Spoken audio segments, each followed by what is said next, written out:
Namaste. Welcome to Samkathaa.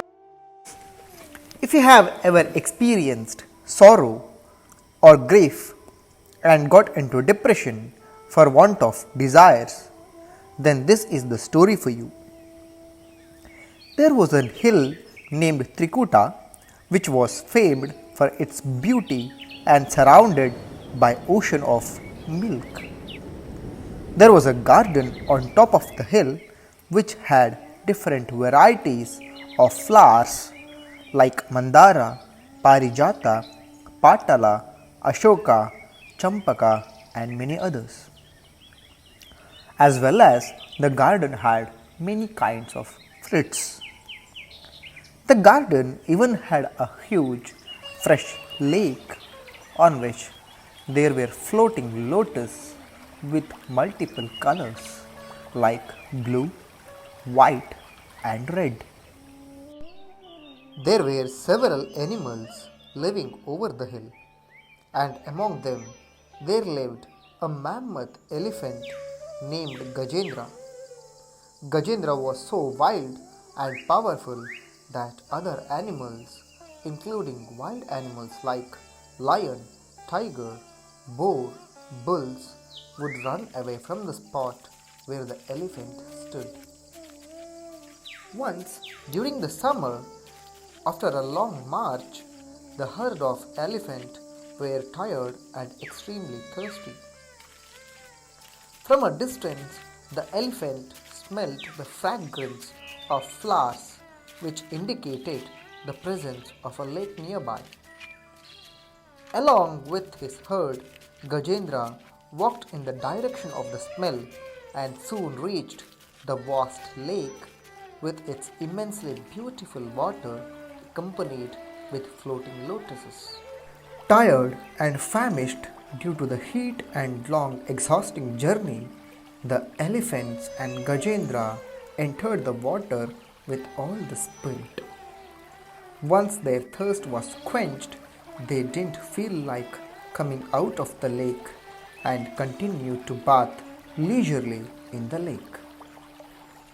Gajendra was enjoying with his herd like a samsari who has lost the track of time and is unaware of upcoming moments. Meanwhile, the crocodile which was residing in the same lake snatched the legs of massive elephant with its equally powerful jaws. No matter the effort put by Gajendra, he couldn't free himself from the clutches of the crocodile. The remaining elephants tried their best, but after realizing they couldn't release Gajendra anymore, they left him alone. But Gajendra continued his fight against the crocodile. When it seemed like Gajendra was winning over crocodile by pulling crocodile out of the lake, crocodile was again pulling him into the lake. The fight between Gajendra and crocodile went on for a very long time.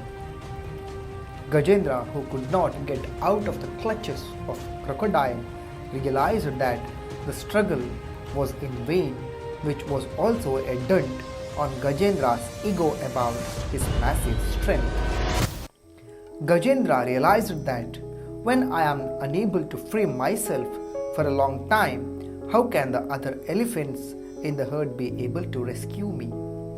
I have understood that no one can help me from this dire calamity. I have only one hope left out. I will seek refuge in the one Lord in whom Brahma seeks refuge, looking at whom Yama also stays away. I will focus my energies and pray to Sriman Narayana. By focusing his mind within himself, the enormous elephant Gajendra started to recite the stotra in the praise of Bhagavan Sriman Narayana. Sriman Narayana was touched by the plight of the animal and assuming the form of Sri Hari sitting on the top of Garuda in his majestic replacent form appeared on the shores of the lake. The elephant immediately bowed down to the Supreme Bhagavan and offered a lotus with his raised trunk and said, Bhagavan Narayana, I surrender to you. Sri Hari was overcome with compassion for the poor animal and killed the crocodile with his Sudarshana Chakra. Sriman Narayana then accepted the lotus from the elephant with infinite love. Like Gajendra, we too have forgotten God by being busy in our daily life. But unlike Gajendra, we forget that God is only one who could help us when life is out of our control. The story of Gajendra teaches us to surrender to God in our difficult times, and He would definitely be there to help us in one or other form. This was the story of Gajendra Moksha. Let's meet in the next video with another story. Sarve jana sukhino bhavantu samasta sanmangalani bhavantu.